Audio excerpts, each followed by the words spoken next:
throughout my career here. The first lesson was patience. Teachers here know this lesson very well. Mr. Clausen was always a very patient man with our automotive class. From him putting up with trucks being driven off a hoist to late assignments, he was relatively calm. And I'm still sorry about that. More than a few students knew patience as well. The grease cast and crew that performed in a small church handled the situation well and put on a great show.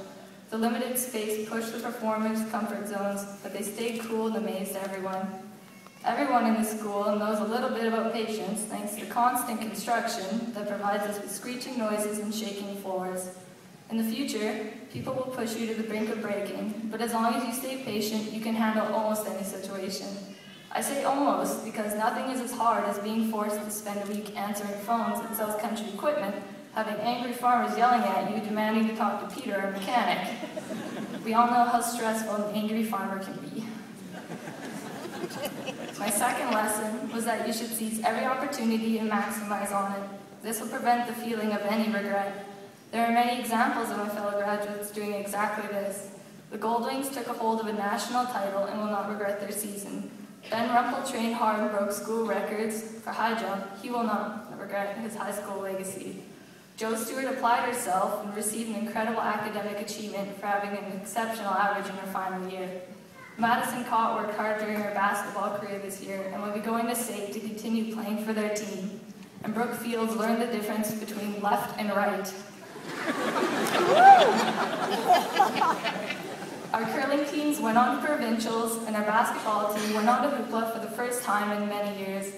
There are many, many examples of students who seize their opportunities during high school, maximize on every opportunity, and I promise you won't regret anything. My third and final lesson is not to be ashamed or embarrassed. You will look back at every embarrassing moment one day and laugh. Most of those terrible high school memories in high school will seem like a blip in your life. I'm already starting to forget half of everything that happened. Do not be embarrassed by your passions. Those of you that do not know what you want to do with your future, turn to what you love. If biology is something you love, try becoming a paramedic. If you love working with your hands and receiving a decent pay, the oil field may be a good choice. For the mathematically gifted and scientifically advanced genius child, engineering may be something that would interest you.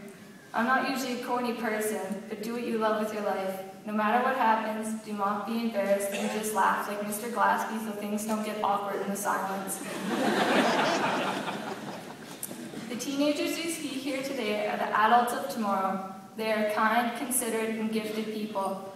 Everyone has changed over the past school years, and we owe a big thanks to our parents. We went from helpless lumps of baby fat to screaming kids that just ate glue and hurt themselves a lot.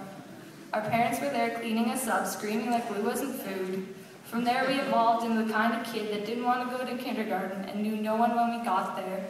They held our hand and led us into the room and then ran, making us a little more independent. The transition to the grade 9 year caused us to become confusing preteens that were a bundle of hormones and drama.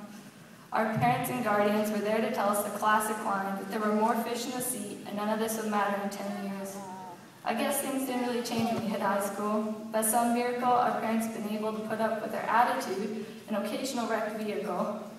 Once again, thank you to every parent, teacher, and family member sitting in this room. Drew and Laura Watson, you did a pretty good job. Now we are breaking off from your constant care. As the Starks say, winter is coming. The future may look a little scary, but we'll be just fine. Remember, glue is definitely not food. Meet new people, don't be rude. Drama happens, don't seclude. And car insurance is there for a reason.